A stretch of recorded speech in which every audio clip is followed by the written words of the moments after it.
Good afternoon and welcome to Full-Time Reds. It's Chris and Kev again. Oh, Scott, mate, everyone's sick of us at the moment. We're on every day.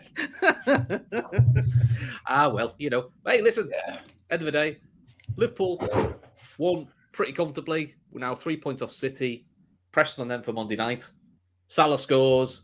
Diaz scores. Show some end product. We'll come to that. I'll get my digs in early. And we won on the bet, mate. All in all, mate, pretty good day. That's a decent start to Saturday, to be fair. Saturday's good. It's a decent start to the weekend. Now, we have to be honest about the bet, mate. When Kev and I saw the lineup, we both went, shall we put Salah in? Because we didn't pick him because we didn't think he'd start. He started. Let's put Salah in. And I made Salah captain. So, I'll take. You said Diaz. I have no recollection of this conversation. Apparently, it's on WhatsApp, but I can't read him. So, but I do think actually swapping Salah in for Manny was probably the way to go for sure. So before we get into the game, then, how are you feeling after that? Then, I'm happy with the points. I think the performance was, if I'm honest, I thought we were poor. But we'll get into that later. But look, the 3 points is all that matters, and it's game move on, game move on, game move on. That's all you have to wait to have to look at it now. Laura Duffy is trolling and said, "Did we finish 1 out of 1?" That's so harsh and unfair. That is just mean, Laura. We came 5th out of 49, which is not bad. Now it does say finalising points check back soon, so we are technically we're in the payment point by half a point. So we'll see. If we end up losing half a point, someone will be fuming. How were you with the starting lineup? I thought the starting line was I believe it was exactly as I said to you last night. Yeah, first time ever I've got a starting lineup correct. So I'm just basking in it because let's be honest, the rest of the year I'll get them all wrong. Yeah. So I was happy with it. I thought the strongest back four that we have. Keeper is the keeper. Midfield I thought is what we needed. It was Cater and Henderson, bit of fresh legs. Fabinho, probably a little bit of a surprise, but maybe because of we don't know what Thiago's situation with the COVID situation. And then the front three, I was fine with. Diaz in form. I didn't play much against Inter. Manny's probably the best at the moment, form-wise, as a number 9, because Jota's got off form and Bobby's back from injury. And look, you just play Salah. That's just kind of what we do, And I think the thing with Salah is to play him into a bit of form, So we'll come to it. I don't think it was a great performance by Salah, but he got the goal. And to be honest, that's sometimes all he needs. I think he just needs to get the consistency. I mean, he is now actually in the Premier League era scored the 3rd most away goals in the Premier League for us.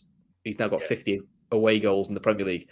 Gerrard's got 51. Owen's got 55. So he's setting that sort of records now we're selling. And he scored our 2000th goal in the Premier League. Premier League, yeah, because football only started in 1992. So, but still, I think we're only the second side to do it, though. Second side to do it, yeah. Yeah, United did it first, which you would expect because of what they won. So, you're surprised with the teams Arsenal have had and Chelsea have had that actually. Especially Arsenal, they haven't done that sooner because Arsenal the Wenger were very free-flowing attacking side. So, but anyway, what were you thinking with the lineup? Are we happy with it? Not happy with it? Look, I guess I was a bit surprised at the inclusion of some of the players. I didn't think Virgil would have made it because he hadn't really trained all week. So, other than that, I suppose everyone else, once available, picks themselves. I like Sadio through the middle. I do. He'd be on the ball less, but he would scare the living daylights out of defenders. Yeah, Diaz was definitely watching last night. I'm telling you now. If you haven't watched last night's show, he pinned that on the dressing room wall. They said, "Look at how Sullivan said, I'll show him." No, listen. Look, I know you took a bit of stick for it last night, but I got your point, which is that's his 2nd goal now. Is it about 10 appearances? 11 games, so 2 goals in 11 at the moment. Which, look, I know he's only just come in, but still, you'd like to see a few more goals and a bit of luck now. But he was just such a threat as he was, and he gave Lamptey a hard game. And look, Lamptey's really good. He's highly rated. He's a good young attacking right back. Diaz him on toast. What impressed me most about Diaz today is his work rate off the ball to win it back. But I've said that before about him. He was at left back at one point. Yeah, his work rate off the ball is very similar to what Sadio was when he arrived at the club. He's vicious getting the ball back, and I honestly think he's probably up there with Kyle Walker as the fastest player in the Premier League. He's definitely the fastest player at Liverpool. Yeah, you know, without doubt, he is visually quicker than Mo Salah and Sadio. You could just see it, and he ate the ground. He had a leg race with Lamptey towards the end of the game, and he was just eating the ground up on him. Yeah. And not many players are able to do that. My only complaint last night was for someone who gets into positions that he does, he can improve his end product. His end product, and it will come. I've no doubt it will come. Yeah, you know, the bravery. To be fair, similar things are labelled up Mo. Yeah, and to us, they're still labelled up Mo. Is rightly so as well. He should score. He should score more than what he does. Yeah, you know, which you think this is a guy who scores 20 goals a season, at least, sometimes more, and you still go, he actually could score more. Yeah, you know, so hopefully, I mean, listen, if Diaz does a Mo and goes like, oh, he's scoring 20 goals a season, but he should have 30. It's a nice problem to have. But look, the rest of that, I thought, opening 20 minutes, I thought Brighton were in the ascendancy. Yeah, they started well. But I would say, in terms of like threats, they had one decent cross, which I think Matip cleared, and they had the Mope shot from distance, which had Alisson stretch, but I don't think it'd have beaten him from that distance. No. So it was a lot of possession without, much penetration, a la a bit Inter Milanish. Yeah. And then the goal comes, and the ball by Matip. They said it in commentary, they're right. If Trent or Robbo's doing that ball, everyone's waxing a little about it. Because it's Matip, it just gets shrugged off. It's a hell of a ball. And then for Diaz, fair play to him. He knows he's getting hit when he goes in for that header. He knows that's going to hurt. That is putting yourself in where it hurts. You know, I mean, he basically gets volleyed. He gets volleyed in the chest, but apparently because we score, it's all right. Look, I don't think you're going to get anyone to turn around and say that isn't a straight red card. No. I've not seen one comment from any rival fan online to say that isn't a red card. The only one I've seen is you never see a keeper get sent off for that. It's like an unwritten rule where if it's an Gary Neville put a tweet out saying if that's an outfielder and an outfielder, it's a red card. If it's an outfielder and a goalkeeper, it's a red card. But I'm old enough. I remember the Harald Schumacher. I remember watching it.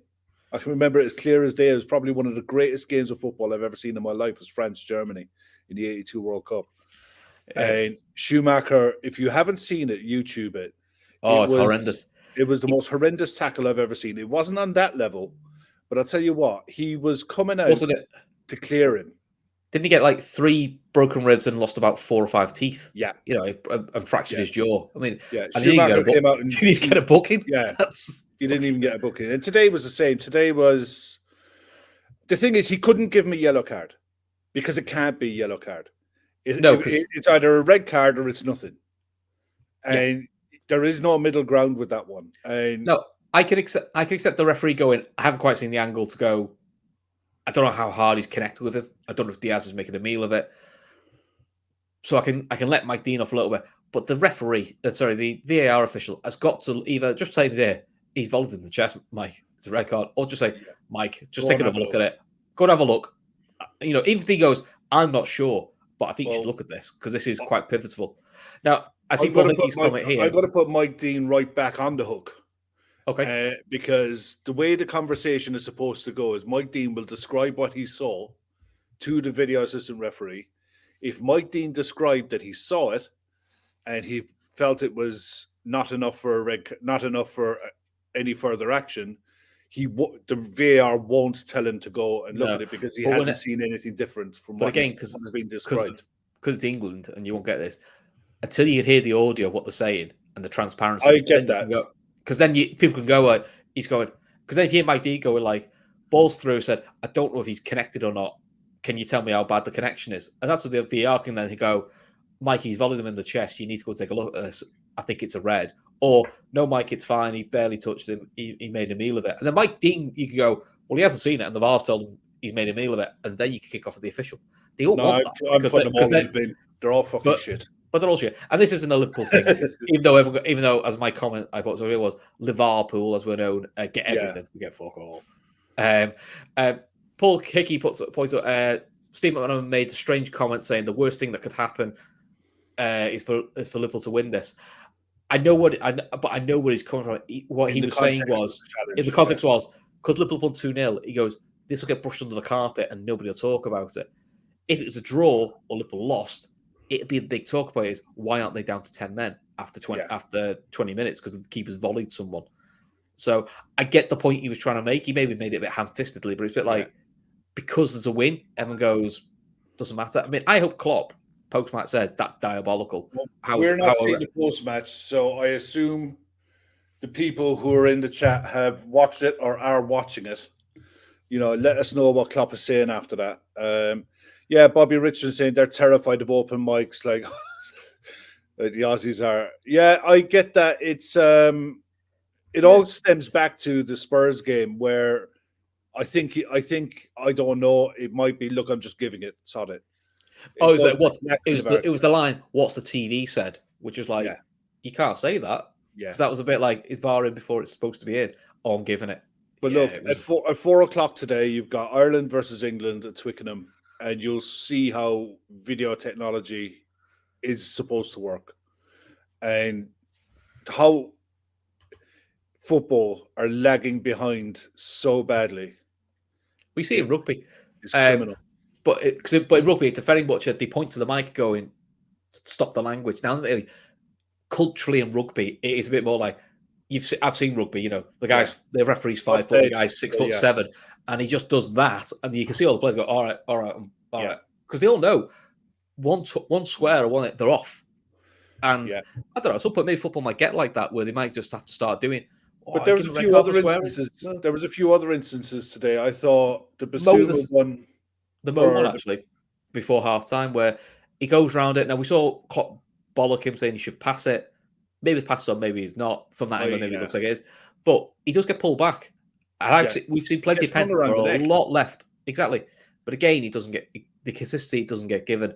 And then you saw Basuma, which is a mad one. Now, Brighton fans went mad with his yellow card for the high foot. Naby literally got done for it in the first 30 seconds. So he's consistent with that. But the handball, I'm a bit like, if he's not booked, he's getting booked for that. Yeah. It's one of those annoying things where they go, it's not a high enough threshold for us to send him off because they don't want to send him off. It's really annoying. But I mean, the penalty is ridiculous. Just his arms up here. It's not even natural. It's not like he's naturally trying to turn. When you've seen people turn and their arms like his arms over his head. It's the most obvious penalty I've seen. Mo does what Mo does, bangs it down the middle, 2-0. At 2-0, was game over. The only frustration was it should have been 2-0 probably 10 minutes earlier because Mo hits the bar, Maddie tries an overhead kick from the rebound, and then Mo is cut back to it, and a chance that he normally buries, he just bends it top corner of his left foot. We're going to go into the game tomorrow night in a lot of detail. I was happy with the result, disappointed in the performance in the way that I thought we were very casual at times, but I thought the decision making in the final third was absolutely shambolic at times. And that game was that wasn't a 2-0 game. I thought we were so poor in front of goal. Should have been 4. It should have been 3 or 4 easy. Yeah. And to be honest, I was happy with the performance in the sense that I wasn't happy with the attacking side of it because I think that does need to be better. Which has been to be honest, that's been the only criticism I've had Liverpool probably the last 4 or 5 games is attacking wise we haven't quite done it. But I thought as a defensive unit, the back four and the midfield didn't really give them anything. They had the shot right at the end, which Alisson tips over. That's about it. We had Mopé trying to take Alisson out just for a bit of wind up, but it didn't work. We kept Basuma fairly quiet, and Basuma's a very good player. I thought he was bang average today, to be honest. Yeah, I think Basuma. We should get Basuma to replace Fabinho. The 2 different players. If you're going to Basuma, he's more going to play on the right in the Henderson box to box up and down. That's where he's best, being allowed to be a destroyer further up. My personal opinion is I don't think Fab had the best game. I think he was better second half, but first half, his passing was slack, his awareness wasn't quite there. I thought Henderson and Keita did a lot of covering around it. I thought Henderson and Keita were both really good. I thought Fab was a bit below par, but you know what? It happens. Fab has played a lot of football. I'm pretty certain they're going to say to Fab, give us one more against Arsenal, and then I don't think you're leading team in the squad for the Forest game. I think that's the game where he's, you're going to have to he's almost certain to be going away with Brazil. Yeah, so the only way we're going to give him a rest is if it's going to have to be in the quarterfinal of the FA Cup. Yeah. But if we're going to quarterfinal of the FA Cup, if you do Thiago, because he's not going to go away internationally, Thiago, Henderson, Keita in the FA Cup, you sorted. So I thought whatever, but I thought the other two were actually pretty good. Arsenal, I've said Liverpool might struggle against us. Depends which Arsenal turns up. To be fair, that's always the thing, you know. We've seen in the past. We've seen the past of Arsenal. They go on these runs that Arsenal are back. Then they play City, United, Chelsea, Liverpool. I mean, when they came to Anfield, they were on a run of 5-6 games undefeated. Got turned over. They were in quite good form when they played in the League Cup, especially the second leg. Didn't quite work out for it. So it's which one turns up. The one thing I think does help Liverpool is I think they've got depth off the bench. I mean, you've got like Fabinho. Firmino's not getting on the pitch today. There's no Canate, in the squad at the moment. So you think there's a lot of depth. Origi and Minamino are nowhere near the squad at the moment. So it's quite nice to have those options. It's quite nice we can freshen it up. So it's going to get a busy time of the season now. You're gonna use legs, and it was telling today. I mean, we don't know what the story is with Salah when he went off. All I saw was he was holding the back of his ankle, but then when he came off, he flicked his leg up, and as if it was just maybe a niggle at best. So who's that? Sorry, Salah. Yeah, I didn't. Someone just said to me, hopefully it's a knock. It's like he pointed to Klopp, so it's almost like he'd been. I missed him. I just seen him going off, so I didn't know whether I don't know if it's his ankle. Hopefully, like he said, it's just a kick, and it's just like that hurts, or like kicking the Achilles, it hurts. But I know it's Liverpool straight away. As soon as it went to 2-0, they had two subs already pretty quickly. So it was clearly predetermined. As soon as you get to 2-0, lads, two of you are coming off straight away. It was just a case of who was gonna be. And that's the sort of game you bring Thiago on for. Yeah, Riyadh is saying there, Salah was off for precautionary measures. Yeah, that's just a standard answer. Yeah, that makes sense. But that's the perfect game. That's what we needed at 2-2 at West Ham, at 3-2 at Brentford, and that's the frustrations out of Thiago. You needed him on for the last 20 minutes because he just kept the ball, and he got stuck. He got stuck into the dirty side of the game as well because he won his tackles. He's a lot better at his tackling now. And the ball he puts into Diaz where he should make it 3-0 is outrageous. Just bends it. Yeah, Diaz just needed to almost slow himself down. Yeah. It's almost like he needs a bit more. It's like he needs a bit more end product, isn't it, Kev? Almost, yeah. Almost, but we won't get into that because that really upset everyone last time. Everyone got a bit touchy about that. But no, look, I'm going to go back to the Diaz header because the bravery, when you look at that header, the ball was fantastic. He never once took his eye off the ball. He knew you're going to sense the keeper, but to be able to get that header on target, knowing you're going to get clattered, that takes some ball. And you don't normally see that in a winger. Wingers are normally a bit precious about themselves. It was so good to see that in Diaz in his game that he'll put himself where it hurts if it needs to, and he deserved it today for his performance. I thought he was outstanding. Yeah, Arsenal says, "Bad time we beat you. You always embarrass us." Well, just do us a favour. Just don't turn up again this next week. That'd be quite handy. Worry about. We'll try the game against next season. Yeah. Because for Arsenal, after they play us midweek, they've got an even longer break, haven't they? Because they've got like 2.5 weeks. Yeah. So gives them a chance to recharge. And Patrick Flannery there. Salah has scored 6% of all Liverpool's Premier League goals. Outrageous, isn't it? He's a freak. He's quite good, isn't he? He's a freak. He's quite good. He's quite good. Maybe we should sign him up. I don't know, but we won't go into that. Was it Emmett there? He definitely sees the keeper in his peripheral vision and is fully committed to it. Yeah, absolutely, Emmett. It was just one of those that the amount of times you see players bottling that. Oh, we've seen plenty of players will pull out that going, do I get whacked for that? But to a certain extent, I don't blame you. I don't want to particularly get volleyed in the chest. Yeah, the thing is, I don't know if it was in the box or not. Yeah, it was.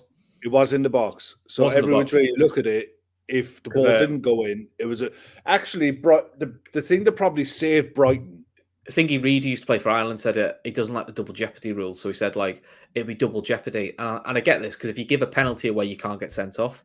But that's not the rule. The rule is no, it's not. You can if you give a penalty away, you don't get sent off as long as you make a legitimate attempt for the ball. Because we saw it a couple of years ago at Hull, where a guy handballs it on the line deliberately, straight red. Because like, well, you've made no attempt for the keeper. He's nowhere near the ball. Absolutely nowhere near. There's no legitimate reason for him to volley someone in the chest. No, absolutely not. So, and there's he's not meant to. Obviously, he's not meant to volley him in the chest, but he certainly didn't pull his leg out to make sure he didn't catch him. Yeah, it probably saved him the fact that the ball went in. It saved him Brighton still having 11 on the pitch, and in my opinion, they should have ended the game with 9 because Basuma should have had a yellow card for that penalty, and the fact that referees take into account the situation of the game rather than just referee the individual foul. But then you see, but the problem with referees is you see with punditry then. Oh, it's never a second yellow. It's this notion that you've really got to rattle him to get a second yellow. It shouldn't just be for a normal foul. Yellow. I gave up on the quality of punditry a long time ago, especially when it comes to pundits knowing the rules of the game. Pundits, for people who get paid to talk about football, it should be a requirement at the start of every season that you go on a referee's course. Well, we saw that for the Inter Milan game when they were talking about the Sanchez red card. Who did 3 points? Yeah, Farrell Williams, ex-Liverpool and Arsenal. Rachel Brown, I believe, is the goalkeeper. And I think it was Rio Ferdinand. Only Rachel Brown knew the rules. And she was saying, like, in my day, that wouldn't be a second yellow. But he said, but the rules of the game are, you do this. And he had like, VAR should look at that for a second yellow. And you could see Rachel going, but that's not the rule. The rule is you only look at the red card for VAR if you think it's a straight red. If it's a second yellow, it's a second yellow.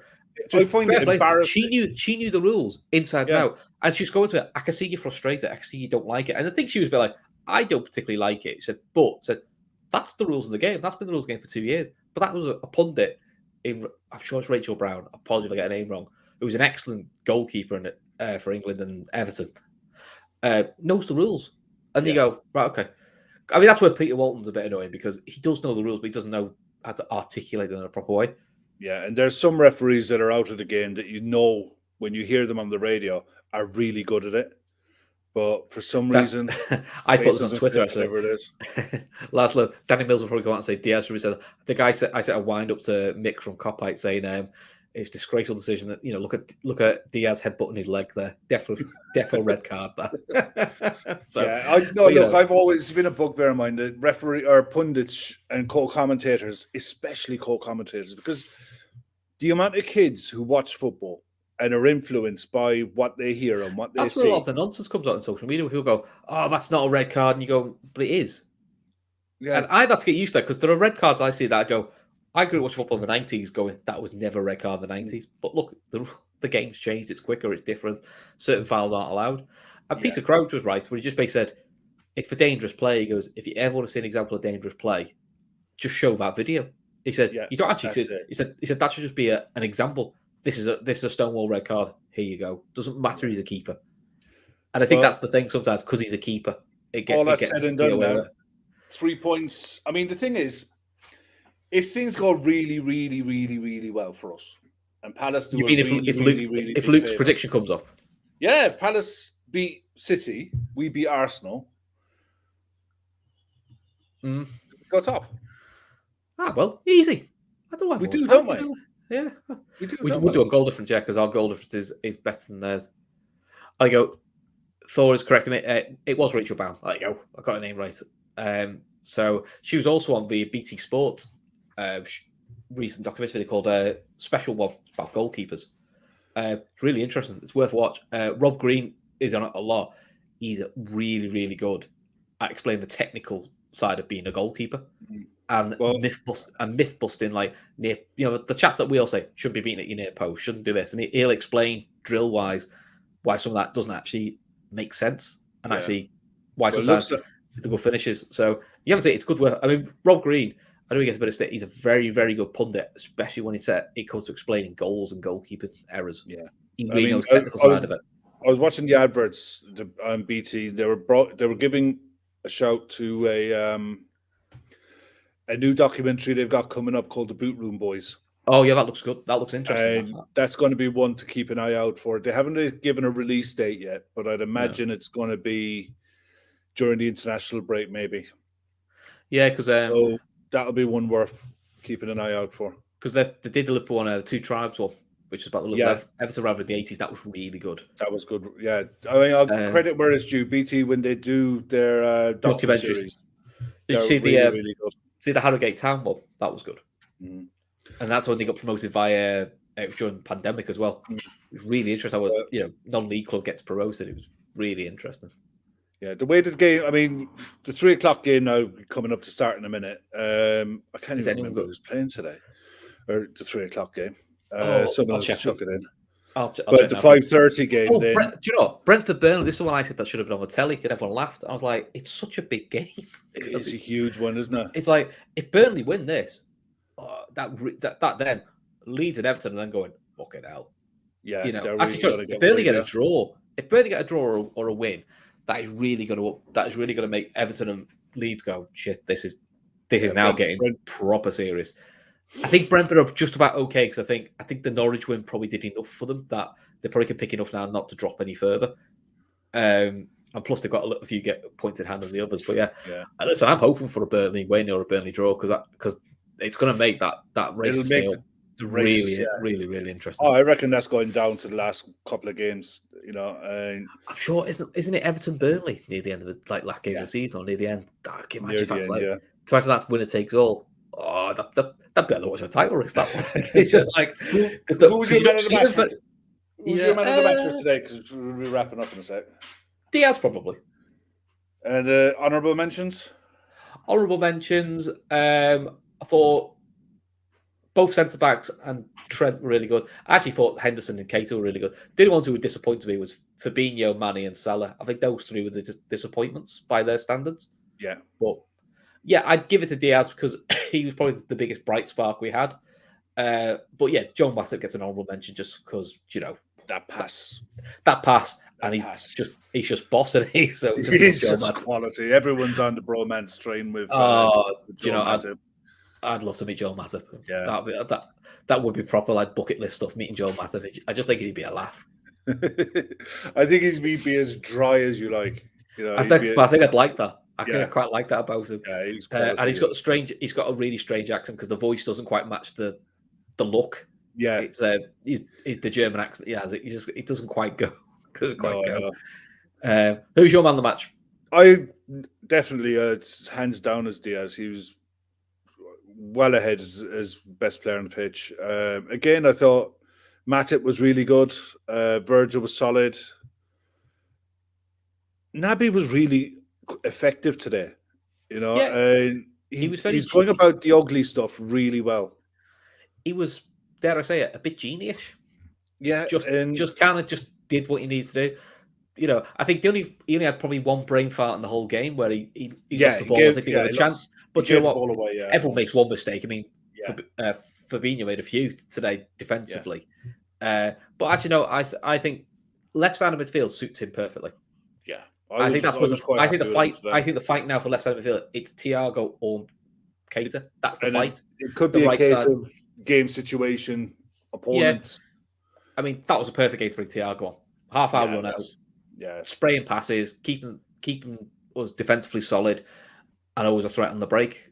Perfect for him to start. I think he'll start the Arsenal against Thiago, but I'll be honest, if Keita starts, I'm not really going to lose any sleep over it because he's playing well. I think the Arsenal game is an ideal one for Thiago, though.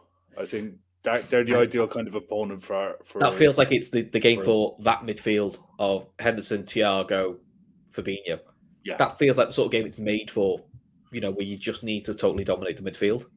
Yeah. And then you bring on the flair player in Keita to link it up, or you bring on Milner just to shut the game out. Were you surprised Bobby didn't get a look in today? No. I thought if we'd have got the third with 10 to go, I think we brought on. But in fairness to Brighton, to give it a good go the last 10 minutes or so, and I think Klopp just decided, I don't want any of this risk of 2-1, nervy last minute. I'll just throw Milner. I know what I'll get from him. Bobby will probably get some minutes, I would say, against Arsenal off the bench, and then shoe in to start against. Klopp was not happy bunny on that sideline today, was he? No, he wasn't. But that's good. Again, I think this result is a bit like the Inter Milan loss. Is got the result, but lads, attacking wise, this could be better. That could be better. We could do this better. Defensively, he was quite happy, but I think attacking wise, he was frustrated. But the big story will be because he shouted in bad areas. Yeah, losing the ball silly. The big story will be he shouted at Mo and everyone would jump on the Mo bandwagon. But to be honest, he was balling out Manny and he was balling out Diaz. Everyone got an equal share. Yeah, everyone got the Klopp death stare, the Klopp. Yeah, but that's what you want, and he'll just turn around and say, "Look, got to keep standards to a certain level," and that's all you need to do. But listen, end of the day, mate. Liverpool won. We closed the gap to 3 points. Clean sheet. Touch wood. Look like we won money on BetMate. All good. All we need now is Liverpool women to win tomorrow and City to drop points on Monday. Everyone's a winner then. Yep. But you'll see Kev's lovely face again tomorrow on Fatback 4 with Gav and the lads. Yeah. So until then, guys, have a good afternoon, and we could all laugh at Tottenham Man United now this evening. Till then, see you later.